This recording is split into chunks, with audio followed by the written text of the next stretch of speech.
নমস্কার বন্ধুরা, 24 মে সাল 1987 কানাডার এক ব্যক্তি যার নাম কেনেথ পার্ক মাঝরাতে সে সোফায় ঘুমিয়েছিল। হর্স রেসিং এ সে তার সকল টাকা পয়সা এবং সম্পত্তি হারিয়ে ফেলে। সে সম্পূর্ণভাবে ঋণে ডুবেছিল, এমনকি তাকে চাকরি থেকেও বরখাস্ত করা হয়েছিল। কেনেথ পার্ক ঘুমানোর আগে স্যাটারডে নাইট প্রোগ্রামটি থেকে ঘুমিয়েছিল। পরের দিন সকালে তার প্ল্যান ছিল সে সকালে ঘুম থেকে উঠে তার শ্বশুর বাড়ি যাবে এবং টাকার জন্য সাহায্য চাইবে। কিন্তু সকাল হওয়ার আগে রাত প্রায় তখন 2টা বাজে। কেনেথ পার্ক সোফা থেকে উঠে গাড়িতে গিয়ে বসে।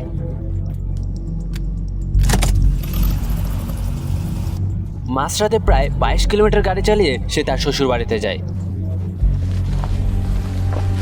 কেনেথ পার্কের কাছে আগের থেকে একটা চাবি ছিল, যেটার সাহায্যে সে দরজা খুলে সোজা ভেতরে চলে যায়।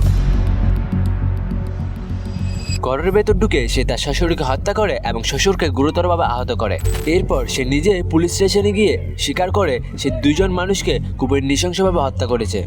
কেনেথ পার্কের হাতে তখন অনেক গভীর ক্ষত ছিল, কিন্তু এ নিয়ে তার কোনো অনুভূতি বা ব্যথাই ছিল না। এখানে সবচেয়ে অবাক হওয়ার মতো বিষয় হচ্ছে কেনেথ পার্কের কাছে কোনো নির্দিষ্ট কারণই ছিল না তার শ্বশুর এবং শাশুড়িকে হত্যা করার।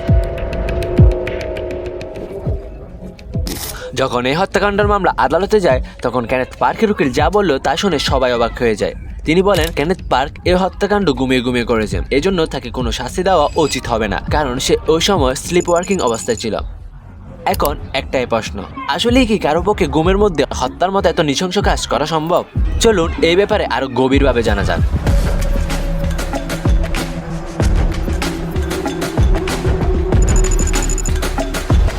ঘুমের মধ্যে হাঁটা বা কাজ করার ঘটনাকে বলা হয় স্লিপ ওয়ার্কিং।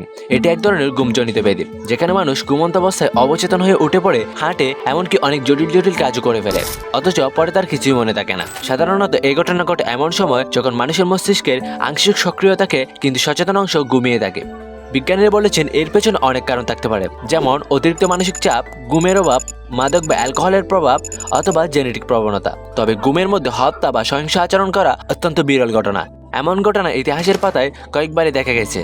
আদালতে মেডিকেল বিশেষজ্ঞরা পরীক্ষা করে দেখেন কেনেথ পার্ক আসলে স্লিপ ডিসঅর্ডার রোগে ভুগছিল।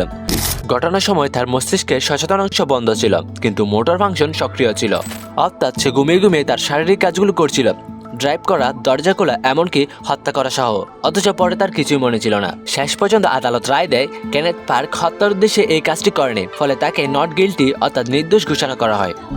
কিন্তু এখানে আসল রহস্য, ঘুমন্ত অবস্থায় এত পরিকল্পিতভাবে ড্রাইভ করা, দরজা খোলা, হত্যা করা, এটা কি আসলে সম্ভব? বিজ্ঞানীরা বলেছেন এটা অস্বাভাবিক, তবে অসম্ভব না। ঘুমের মধ্যে মানুষের মস্তিষ্কের কিছু অংশ যেমন মোটর কন্ট্রোল সক্রিয় থাকে, তাই কিছু কাজ করা সম্ভব। তবে এই কেস এতটাই জটিল ছিল যে এটি আজ পর্যন্ত বিশ্বের অন্যতম বিতর্কিত কেস হিসেবে পরিচিত। কেনেথ পার্কের এই কেস প্রমাণ করে মানুষের মস্তিষ্ক কতটা রহস্যময় হতে পারে। একজন মানুষ জেগে না থেকেও কতটা ভয়ঙ্কর হতে পারে তা সত্যিই অবিশ্বাস্য। এই ঘটনাটি আমাদের মনে করিয়ে দেয় ঘুমের সমস্যা বা মানসিক চাপকে কখনোই ছোট করে দেখা উচিত নয়, কারণ কখনো কখনো আমাদের অবচেতন মনই আমাদের জীবনে সবচেয়ে ভয়ঙ্কর সিদ্ধান্ত নিয়ে ফেলতে পারে। আপনি কি মনে করেন ঘুমন্ত অবস্থায় কি সত্যি কেউ এমন কাজ করতে পারে? আপনার মতামত কি অবশ্যই কমেন্টে জানাবেন। ধন্যবাদ সবাইকে, আবার দেখা হবে কোনো রহস্যময় ভিডিওতে।